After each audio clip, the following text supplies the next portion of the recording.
Housing is a major concern among Granite Staters. A recent UNH poll found that 27% of people think it is the top issue in our state right now. Yeah, top the list. With mortgage rates and home prices at historic highs, inventory at historic lows, a lot of home buyers are feeling like they can't catch a break and can't find a place to live. Realtor Tom Bolduc with Keller Williams joining us live now. Tom, so look, we've talked a lot about first-time home buyers, but there's so many other groups at different points of their life dealing with this very strange housing market. We put this out on Facebook and Twitter yesterday. Heard from folks who say they're in a 4-bedroom home right now. They're empty nesters looking to downsize. They say they could sell no problem, but then it's a question of what would they be able to do next. Are you coming across people experiencing the same thing, and what are you telling them? Absolutely. That's a common objection. And also, if they've got a great interest rate, they say, well, I don't want to give up that 3% interest rate that I have. The answer is always motivation. You know, if they have a big house and they're empty nesters, they probably have great equity in that house. They can cash out, buy a smaller house that's less expensive, and they could refinance later.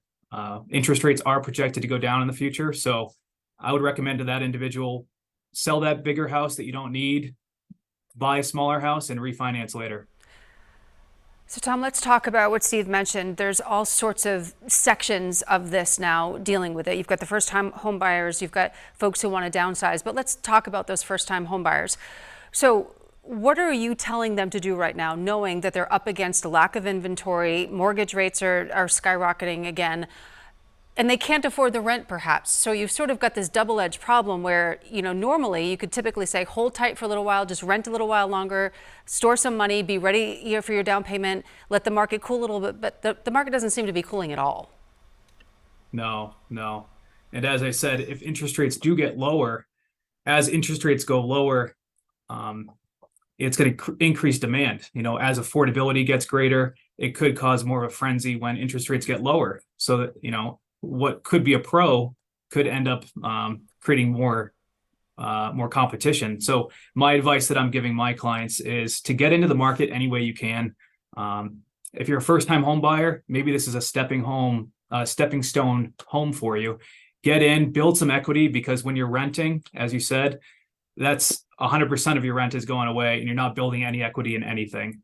So I recommend get into this market and get in any way you can. And again, you can refinance, you can build up to a bigger home later. And Tom, how are folks doing that for those first-time home buyers specifically? I mean, when we look at the housing prices here in New Hampshire, the average is somewhere around $450 now for homes.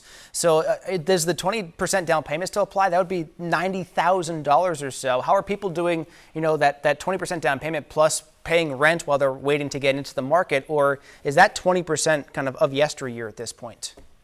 Yeah, so that's a common misconception that you need 20% down to buy a house.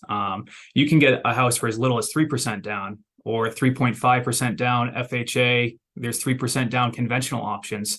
So if that's hindering buyers from getting into the marketplace, they really should talk to a professional, a lender, and really talk about their loan options, because you can buy a house, you know, a $450,000 house for 3%, 3.5% down. And then it's all about structuring a competitive offer in this competitive market, price, terms, conditions. I don't think we'll stop talking about this anytime soon, Tom. We appreciate you being here with us, and you keep us posted if you're seeing any trends start to develop that we need to know about. Absolutely. Thank you. Thanks, Tom.